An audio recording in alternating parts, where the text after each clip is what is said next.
Holla ballers, it's Preacher, and today we're going to be looking at multi-dotting. Yes, we are. Multi-dotting is an interesting thing. Multi-dotting is something that should be a DPS increase, right? But many of us struggle to actually manage multi-dotting in a way that is going to be a DPS increase. And that's a little bit of a shame, because if you can multi-dot effectively, then you should see some definite DPS gains from doing so. And if we do it wrong, more often than not, we either don't do as much DPS as we would like to see, or alternatively, we actually do less DPS than what we would do normal single targeting, which is not the ideal way to be thinking about multi-dotting. People struggle with multi-dotting for the simple fact that it's a lot of micromanagement. We have to look at different ways of keeping track of what our dots are doing, and therefore how we need to refresh them appropriately. So I'm going to look at different classes. I'm going to show you how I track my multi-dotting, how I've got used to it. There are other methods, which I'll mention shortly. And then I'm going to show you through different gameplay of Moonkins, Shadow Priest, Warlocks, all sorts of kind of things. All putting these things into action and how they can be an effective DPS increase, okay? The problem with multi-dotting is this. First, we have the question, do I multi-dot here, or do I simply use my AoE spells? That decision generally comes at about 4 to 5 mobs. 4 to 5 mobs, you're going to think about multi-dotting. If it's about 4 mobs, you think, hell, I can multi-dot the crap out of these, and then I'm going to go ahead and any more mobs come along, I'm just going to start AoEing the crap out of them. I'm just going to blow them up. So a good way to practice this is actually on the training dummies. Training dummies is 4 of them in a nice row that we can actually start practicing our multi-dotting. And I recommend you do this because if we do get to about 5, 6 mobs, we're going to start just using our normal AoE and we don't really need to worry about multi-dotting at all. That's one of the big things is, do I multi-dot or do I AoE? Any more than 4 mobs, you really need to start thinking about doing normal AoE, as multi-dotting is going to become a huge burden, and most often it's not actually going to be a DPS increase over using your big DPS AoE. So, the big thing that I do, this you can buy, or not buy, you can download mods such as Forte Exorcist, that's Forte Exorcist, I'll type it in the background for you there. You can use mods like Forte Exorcist. Now that tracks the dots on every single target you've dotted. The only issue I have with that mod is it can become very spammy on your screen, and I don't like that. I like my screen to be nice and clean, keep my focus always attentive here, and I just want to make sure that I'm getting the best use out of my UI. I don't want lots of spam on there. So Forte Exorcist does track individually every single mob that you have dotted, can become a little bit spammy.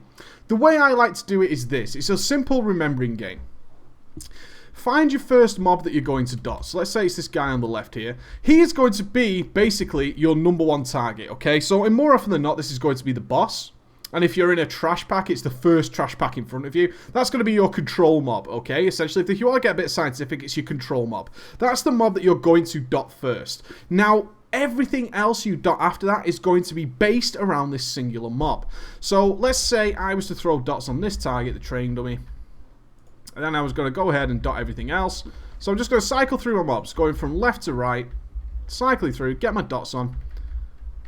Obviously, I know this is not how you dot normally in this affliction. And then you can see these dots are starting to wear off my control mob. So what that tells me is the mobs after that are also going to start wearing off. So I can actually start predicting it. Now, as you can see, some dots have different timers.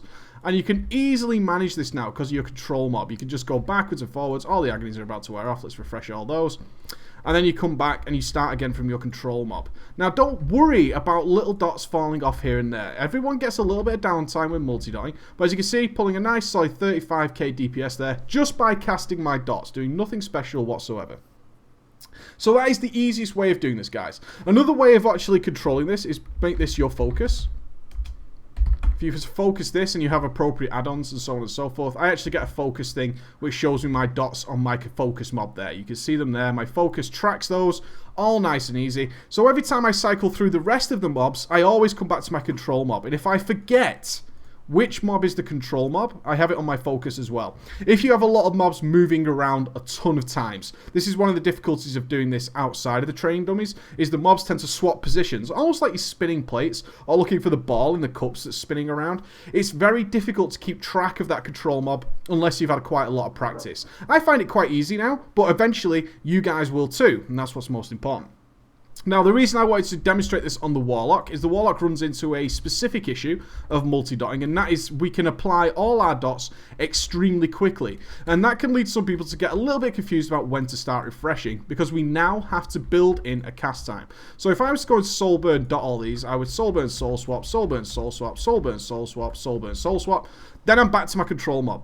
I'm back to my control mob. I'm going to use some Malefic Grasp. I can switch targets to increase the stacks of agony. And now I need to build in a cast time for the refreshing. So I know Unstable Affliction is running out on all these mobs. And then cycling back through, my Corruption's running out. I can refresh all those. And then I can see back in my control mob, the agony is running out. Very easy. Now I can track this really easy there. I can see Unstable Affliction, Unstable Affliction, Unstable Affliction, Unstable Affliction. And now I'm free to cast some Malefic Grasp. I'm safe for a while. Now my Corruption's on 3 seconds. Go through. Every single mob needs a Corruption. Throw ahead some Malefic Grasps in there. Oh, now I need to do the Unstables. Very, very easy method of doing this. What I will say if you're a Warlock particularly is focus on agony. Agony ramp up time is very long. It's worth letting Unstable Affliction drop just to keep that at 10. And now I can see it's Corruption time. Again, easy stuff, okay? All I'm doing is using my control mob. Okay, it's Unstable Affliction time. Back through, everything stays multi-dotted. And we have our dots ticking consistently. So there you go, a nice 42k DPS. Didn't bother with haunts or anything like that. And it's the simplest way of doing it. Find a control mob. Make that the first mob you dot up, and then go ahead and start working all the way back from there. The good thing is, as long as you know which one was your control mob, which was your first one to be dotted, is that the other ones, it doesn't matter too much. At worst, you're going to be a few seconds behind on keeping this multi-dotting going. That's one of the main things about it, okay? It's so easy to do that, and I really, really enjoy it, okay?